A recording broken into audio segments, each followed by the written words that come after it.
AKS Khan pharmaceuticals limited Danish investment fund for developing countries থেকে 12.5 million মার্কিন dollar বিনিয়োগ পেয়েছে। বুধবার সন্ধ্যায় রাজধানীর রেডিসন ব্লু হোটেলে এই উপলক্ষে এক অনুষ্ঠানের আয়োজন করা হয়। অনুষ্ঠানে বক্তারা বলেন, এই বিনিয়োগের মাধ্যমে স্বাস্থ্যসেবার উন্নয়নে বাংলাদেশের মানুষের জন্য নতুন দিগন্তের উন্মোচন হবে। এই বিনিয়োগের মাধ্যমে একেএস খান ফার্মাসিউটিক্যালস লিমিটেড বাংলাদেশের রিটেল ফার্মেসি চেইনের 80টি শাখা এবং 30টিরও বেশি নতুন ডায়াগনস্টিক সেন্টার চালু করবে।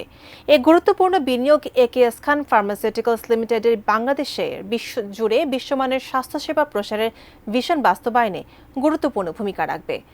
আইএফইউর এই বিনিয়োগের ফলে একেপিএল আগামী 5 বছরের মধ্যে প্রতি বছরে 8 মিলিয়ন রোগীর কাছে উন্নত মানের স্বাস্থ্যসেবা পৌঁছে দিতে সক্ষম হবে।